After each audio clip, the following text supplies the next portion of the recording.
es la más protegida del cuello porque se encuentra por detrás de la mandíbula, ¿no? Pero cuando hay una lesión, hay que muchas veces para llegar a esta zona desarticular la mandíbula. Entonces, ustedes qué complicado es cuando hay una lesión en la zona 3, ¿no? Que felizmente es la zona que menos se afecta en un trauma cervical, ¿sí?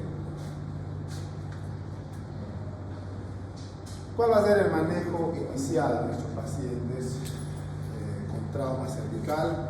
Similar a lo que debemos realizar en cualquier paciente politraumatizado, ¿no? Pues tenemos el manejo inicial, que es el ATLS, que es el ABCDE del manejo del politraumatizado, ¿no?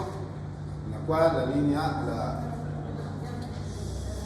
la letra A corresponde a la vía aérea, ¿no? Asegurar una vía aérea, eso tenemos que saber nosotros de memoria, ¿no? Como personal de salud. Vía aérea, la B es la ventilación, la C es el control de hemorragia, ¿no? La D, verificar el daño neurológico, ¿correcto? Entonces, fíjense ustedes que el manejo inicial es primero asegurar la vía aérea, y eso corresponde a muchas veces intubar al paciente. Cuando el paciente está inconsciente, ¿no? Cuando el paciente tiene una herida, inclusive si tiene una herida profunda, miren como en este caso, un paciente que tiene una herida profunda, con compromiso de la tráquea, vean que ha seccionado la tráquea, o sea, ha cortado la tráquea, si quieren. Entonces, para garantizar una vía aérea en este caso, ha sido necesario intubar a través de la herida misma. Ya la tráquea estaba seccionada. Entonces, tienes que garantizar la vía aérea y tienes una herida bastante compleja como esta, tienes que a veces inclusive, ¿no?, intubar con una sonda orotraqueal, que normalmente se intuba por la boca, ¿no?, orotraqueal, desde la boca hasta la tráquea. Pero cuando tienes una situación compleja como esta, por ejemplo, inclusive hay que intubar a través de la herida. El objetivo es garantizar una vía aérea permeable al paciente, ¿cierto? O cuando, por ejemplo, hay una lesión traumática de la boca, de las piezas dentales, no se puede intubar por vía oral, ¿no? Tenemos que hacer una traqueostomía de emergencia, ¿no? Un procedimiento por el cual hacemos un corte en la tráquea y a través de la tráquea podemos intubar, ¿no? Sucede, hay casos en los que tenemos que realizar ese procedimiento, ¿sí? El objetivo, garantizar una vía aérea. Pero de nada nos sirve garantizar una vía aérea si el paciente no ventila adecuadamente, ¿no? Si está con la vía aérea buceando, ¿no?, pasando oxígeno al paciente, pero si tienes los pulmones comprometidos producto del trauma, entonces el paciente tampoco va a mejorar. Por lo tanto, debemos descartar siempre problemas torácicos o pulmonares, es decir, entre las principales, neumotórax o hemotórax, ¿no? Neumotórax es cuando hay presencia de aire en el espacio pleural, ¿no?, que impide que el pulmón se expanda, reciba aire. Lo mismo el hemotórax, ¿no?, es cuando se acumula sangre en el espacio pleural producto del golpe del trauma, y entonces hace que ocupa un espacio y dificulta que el pulmón se expanda, ¿cierto? Entonces, primero en esos casos habrá que resolver primeramente el neumotórax o el hemotórax para que el pulmón pueda expandirse y así garantizar una correcta ventilación de su paciente, ¿no? Entonces, cuando nosotros llevemos trauma de tórax, vamos a ver cómo podemos solucionar eso, ¿no? Generalmente nosotros en la práctica colocamos unos tubos de tórax para poder drenar, ¿no?, ya sea el neumo o el hemotórax, ¿cierto? Lo siguiente es el control de hemorragias, la circulación, ¿no?, el ABC del manejo del cuerpo traumatizado. Y entonces ustedes recordarán que les dije al inicio que producto del trauma cervical, la principal consecuencia, ¿no?, la más frecuente, es justamente lesión de arterias o venas, ¿no? Entonces ahí tenemos que hacer distintas maniobras, distintas formas para controlar las hemorragias, ¿no? Una de las formas más simples es una compresión digital, ¿no? Simplemente con el comprimir pueden parar el sangrado, ¿no? Una compresión. O cuando tenemos heridas por arma blanca o arma de fuego, hoy en día se va desarrollando distintos insumos, ¿no? Tenemos algunas esponjas que se han desarrollado para poder hacer que pare el sangrado, o sea, una correcta hemostasis se llama, ¿no? Cuando hacemos un control de hemorragia se llama hemostasis. O podemos utilizar algunos dispositivos que en un principio, inicialmente no están diseñados para eso, pero hemos visto que ayudan bastante en el control de la hemorragia. Uno de esos dispositivos es la sonda Foley, ¿no? La sonda Foley, llamada sonda vesical. Generalmente la ocupamos para evacuar, para sondar lo que es la vejiga, ¿no? Por eso se llama sonda vesical.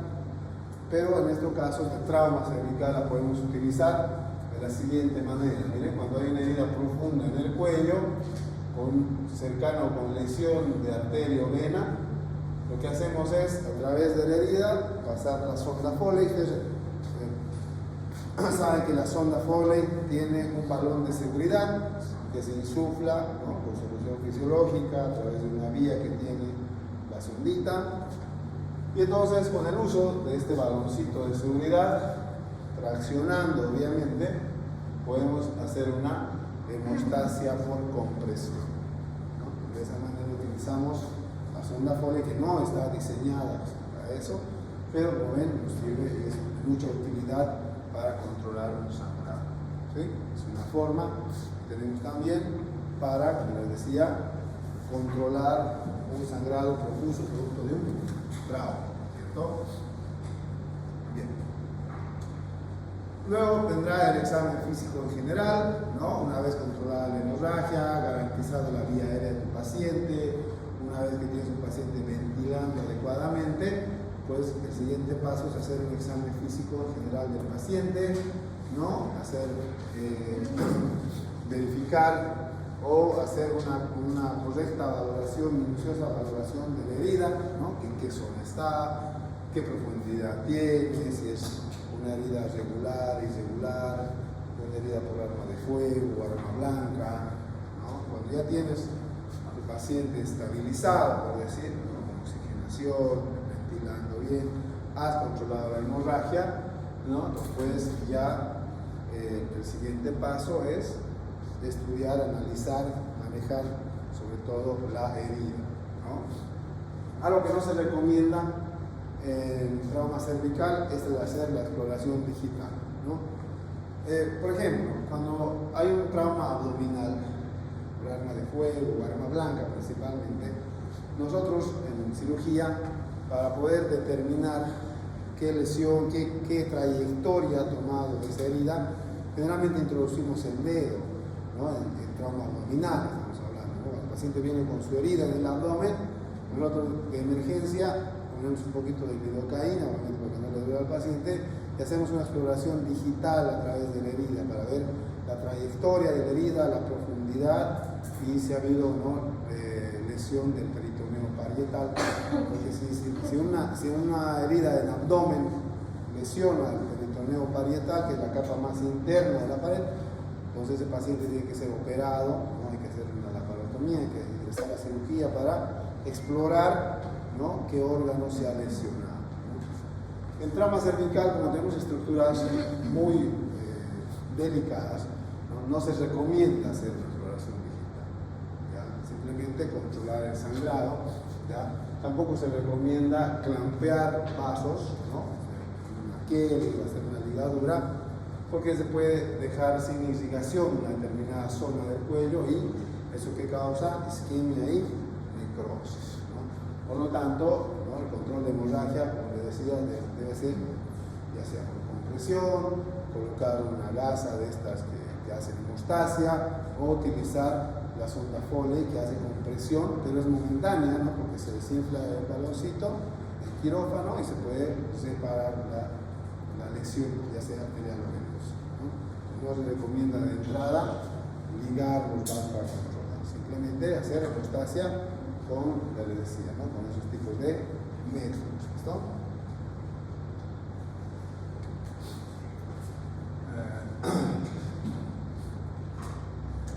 Este cuadro es importante porque nos habla de cómo se va a manifestar clínicamente cuando hay una lesión, ya sea vascular, que es la más frecuente, o también cuando hay lesión de esófago faringe, o también de laringe y tráquea, ¿no? Recuerden que no solamente se lesionan los vasos, sino también la vía aérea y la vía digestiva, ¿no? Entonces, ¿qué pasa cuando hay una lesión, por ejemplo, de laringe o tráquea? ¿Cómo va a repercutir eso en el paciente? ¿Cómo va a estar el paciente? Obviamente va a tener una dificultad respiratoria, ¿no? Va a haber estridor, porque hay una lesión de la tráquea y eso produce un sonido al respirar, eso se llama estridor. Va a haber la presencia de enfisema subcutáneo. ¿Qué es el enfisema subcutáneo? ¿Quién sabe? ¿A qué se refiere con enfisema subcutáneo? El enfisema subcutáneo es cuando producto de una lesión de la vía aérea, la tráquea, ¿no? El aire se extravasa hacia el tejido celular subcutáneo, o sea, invade el tejido celular subcutáneo, ¿no? Y hay aire, hay presencia de aire en ese espacio, ¿no? El tejido celular subcutáneo, y uno cuando toca el enfisema subcutáneo siente como si hubiera burbujas debajo de la piel, así se para. Por eso producto de la lesión a nivel de la laringe o tráquea, ¿sí? Puede afectar también la fonación, puede haber disfonía, ronquera y hemoptisis. ¿Qué es la hemoptisis? Ustedes saben, ¿no? ¿Qué es la hemoptisis? Tos con sangre, acceso de tos, ¿no? Que producen sangre en el paciente, ¿no? Se tose y presenta sangre también, ¿cierto? ¿Qué pasa ahora cuando la lesión involucra esófago y faringe? De la misma manera, va a haber la presencia de enfisema subcutáneo, ¿no? Va a haber alteraciones al momento de la deglución, ¿no? Disfagia o dolor para deglutir, que es la odinofagia, ¿no? Y va a haber la presencia de hematemesis, que a diferencia de la hemoptisis, la hematemesis es simplemente el vómito con sangre, ¿cierto? Emesis, un vómito. En cambio, la hemoptisis es tos, ¿no? Antecede la tos, ¿no? A esa expulsión de sangre por parte del paciente, ¿sí? Y las lesiones vasculares, ¿no? Que pueden presentarse como hematomas, o sea, colecciones de sangre, ¿no? Puede haber hemorragia profusa, herida abierta, inclusive, ¿no? Si no se controla, como les decía, puede llegar a un choque hipovolémico, ¿no? Que se caracteriza por qué. Un choque hipovolémico, ¿cuáles son los signos síntomas? Hipotensión, taquicardia, ¿no? Deterioro neurológico.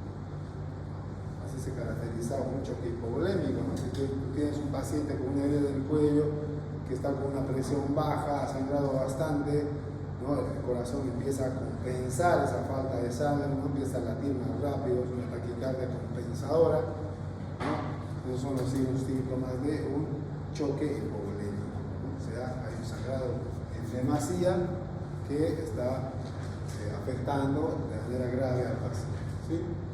Ausencia de pulsos periféricos, obviamente.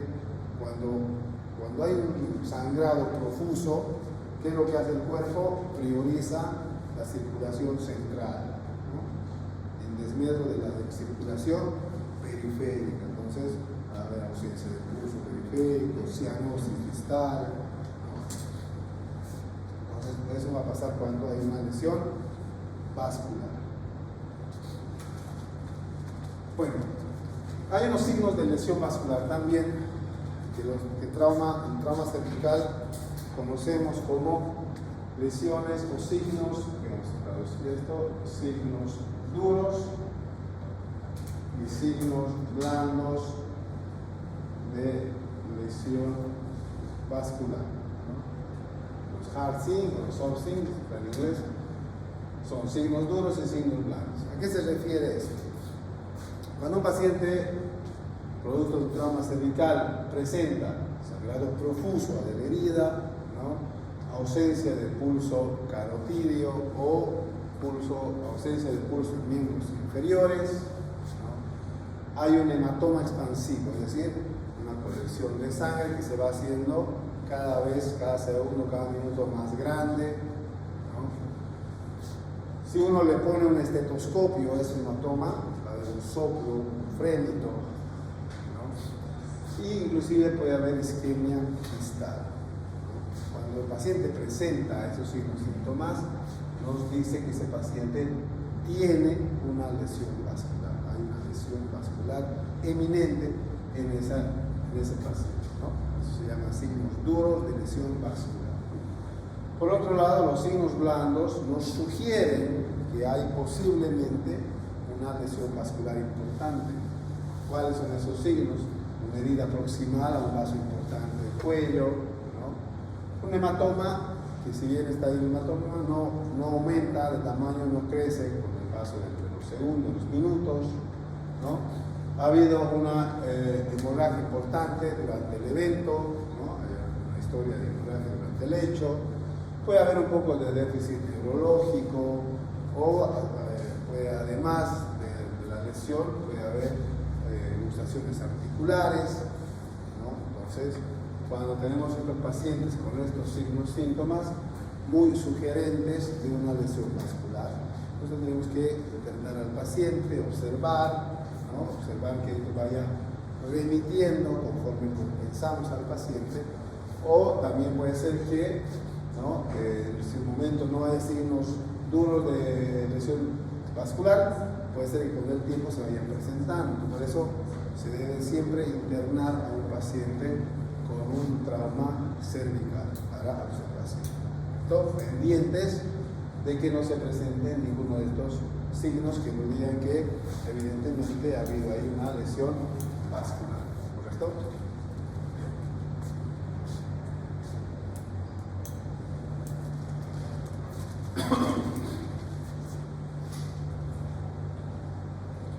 Bueno, entonces, además de hacer el manejo básico en un paciente con trauma cervical, ¿no? Garantizar vía aérea, ventilar adecuadamente, controlar la hemorragia, luego estudiar qué zona está la herida, ¿no?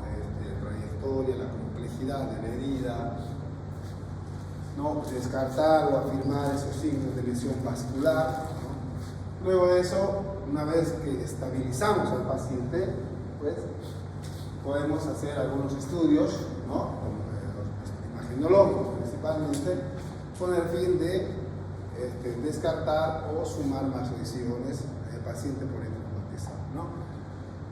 Los estudios básicos que se deben hacer siempre a un paciente con trauma cervical son las radiografías. Radiografía de cuello, en proyección antero-posterior y lateral, siempre. Vamos a ver acá.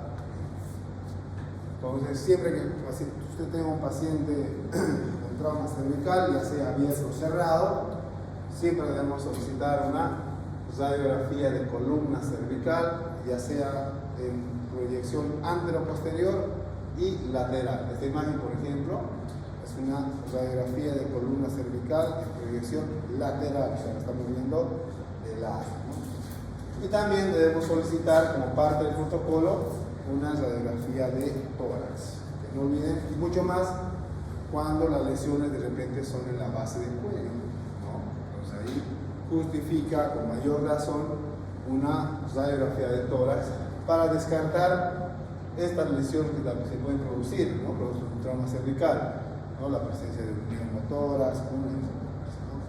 Entonces, de entrada, protocolo, el manejo inicial, siempre una radiografía de tórax y de columna cervical, ¿cierto?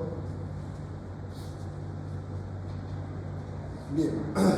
Sin embargo, cuando tenemos heridas más complejas o heridas que involucran varias zonas del cuello, que recuerden que las heridas no solamente pueden presentarse en el tercio superior, o perdón, en la zona 2, zona 3, zona 1, sino pueden ser en varias zonas, ¿no? Dependiendo de la gravedad del trauma. Cuando tenemos heridas complejas o heridas que se encuentran en la zona 3, donde es difícil hacer un estudio, una radiografía, no nos va a mostrar nada porque tenemos a la mandíbula ahí. En esos casos sí justifica la tomografía axial computarizada, ¿no? La tomografía va a mostrar con mayor detalle un trauma, ¿cierto? Y cuando tenemos esos signos, síntomas que habíamos visto en el cuadrito, ¿no?, de posible lesión de vía aérea digestiva, pues cuando queramos descartar o afirmar si realmente hay una lesión, debemos solicitar una endoscopía, ¿no?, digestiva alta para ver la vía digestiva, ¿no?, o una fibrobroncoscopía, ¿no?, para ver la vía aérea en este caso, ¿no? Entonces, ambos estudios se realizan, ¿no?, con un dispositivo, ¿no?, que tiene es como una manguera, que es el endoscopio, una manguera que tiene una camarita en la punta, y vamos viendo en tiempo real, ¿no?, ya sea la vía aérea o la vía digestiva. Entonces, de esa manera, conforme vamos revisando, ¿no?, podemos ir descartando que ha habido, ¿no?, lesión tanto en la vía aérea como en la vía digestiva, ¿no? Vamos a ir viendo eso.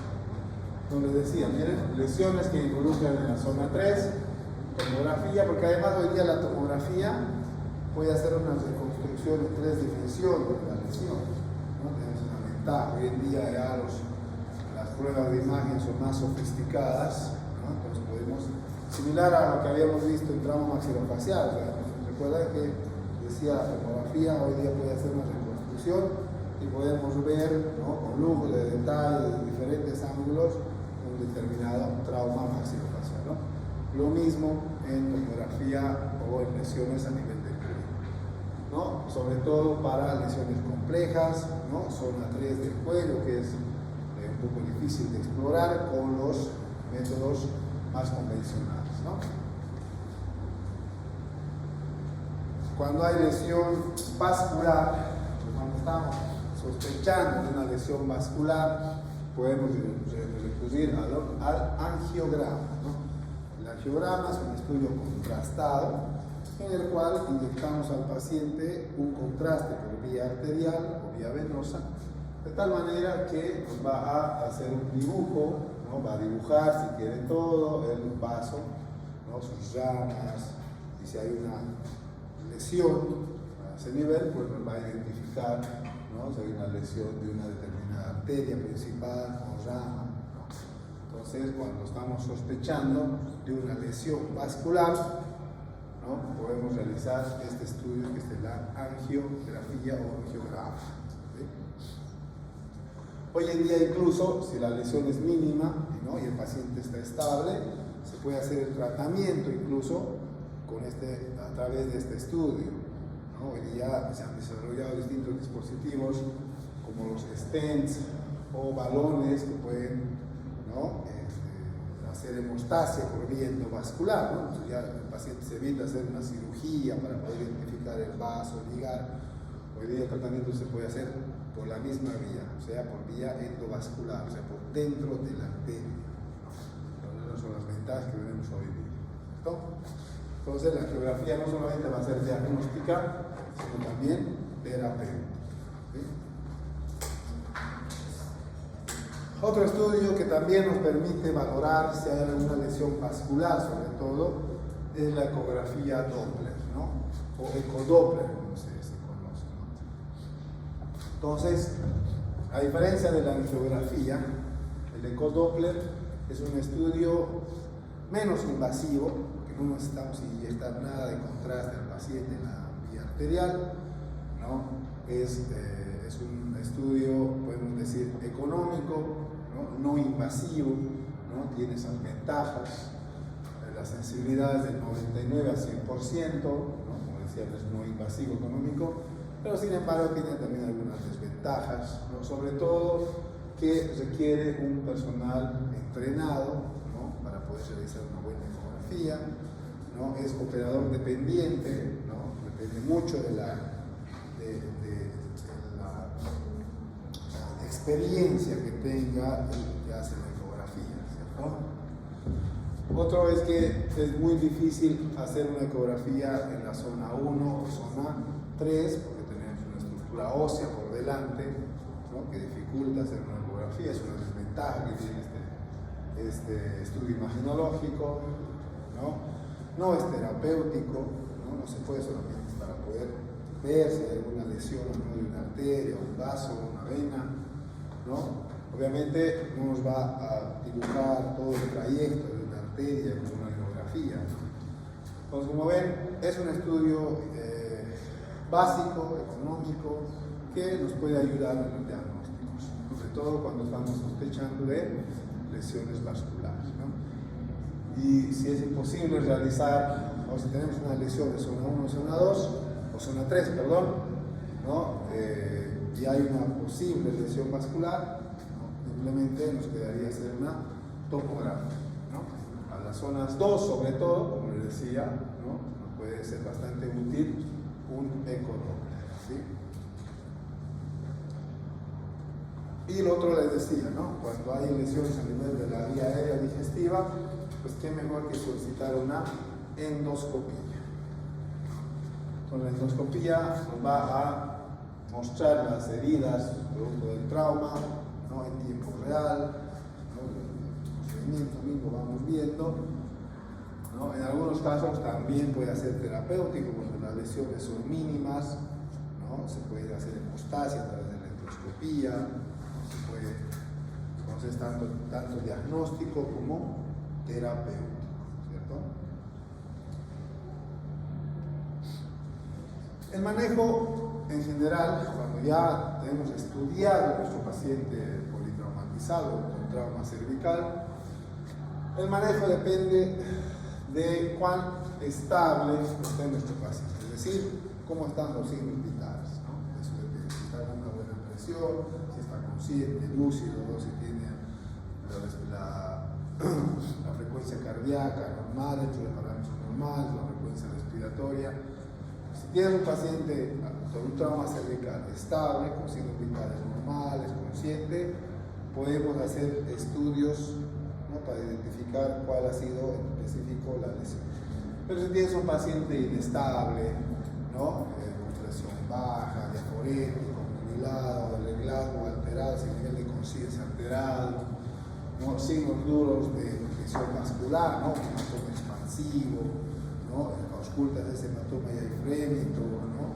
Entonces, si tienes un paciente inestable, pues no puedes realizar ningún otro estudio más. A ese paciente tenemos que intervenirlo quirúrgicamente de manera inmediata, ¿no? Por eso dice ahí, si tienes un paciente inestable, cirugía inmediata, ¿no? Hay que empezar a explorar a ese paciente, habrá que hacer una cervicotomía, si es en la zona 2, o una esternotomía o toracotomía en el caso de que sea zona 1, no habrá que desarticular la mandíbula si es en la zona 3 para poder llegar y poder controlar la hemorragia, ¿no es cierto?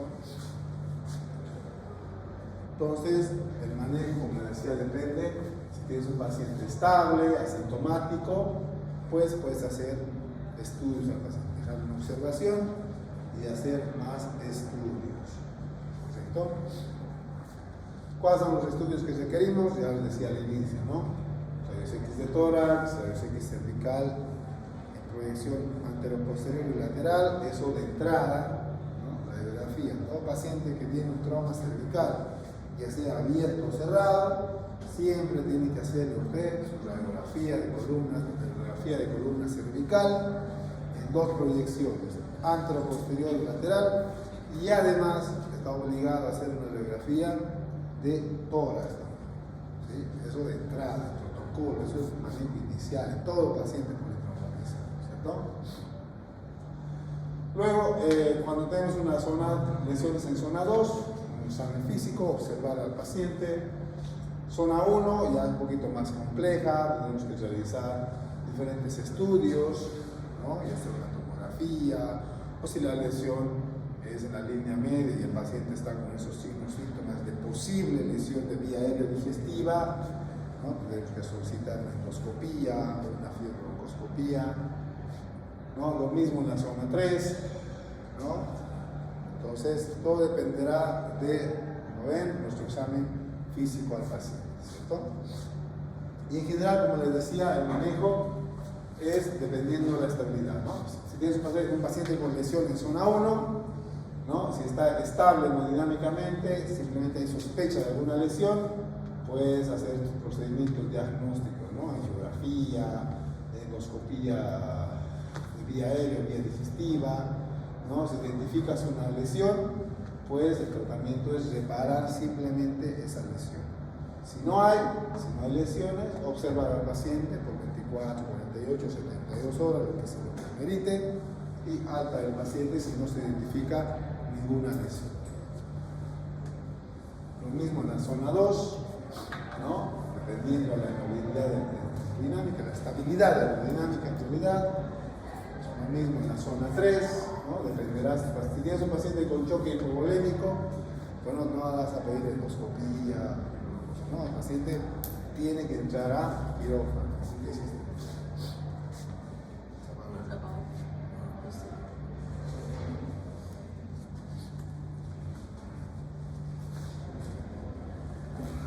Bueno, ya estamos en el.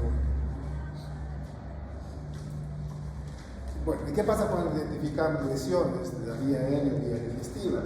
Tenemos que hacer el reparo de estas, ¿no? Cuando hay lesiones en la tráquea, en la vía aérea, ¿no? Lesiones pequeñas, simplemente podemos suturamos y está resuelto.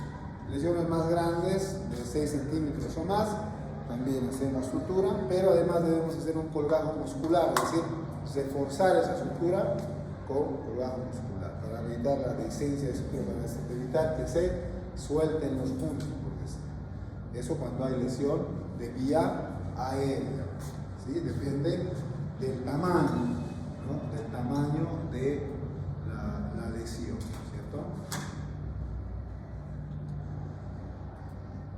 ¿No? Cuando decía lesión de tráquea depende del tamaño. 2 centímetros, simple sutura, de 6 a más centímetros, sutura y colgajo músculo-facial, que es decir que además de hacer la sutura, hacemos un colgajo ahí para evitar una dehiscencia de la sutura, para evitar que se suelte la sutura, por decir. Lesiones de esófago depende del tiempo de evolución, ¿no? Recordemos que la vía digestiva, desde la boca al esófago, son zonas que tenemos bastante flora bacteriana, ¿no? Tenemos ahí bacterias. Y entonces, si tienes una lesión de menos de 12 horas, se considera una herida limpia todavía y se puede suturar. Pero ya una lesión más de 12 horas,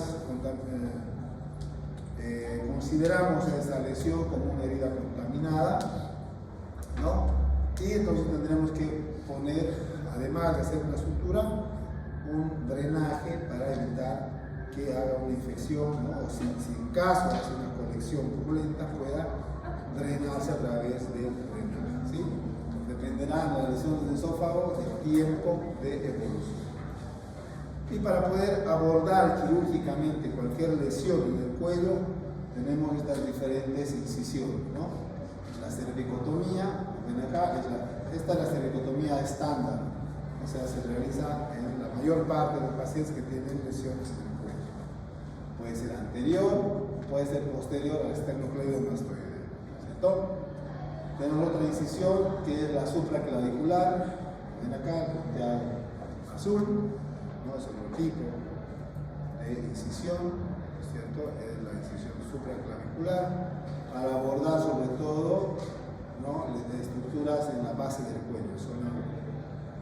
Pero como les decía, cuando no podemos abordar por vía cervical, tenemos que recurrir a la vía torácica, desde una esternotomía, es decir, una sección del esternón, o una toracotomía para poder, ¿no? ingresar y controlar toda la zona.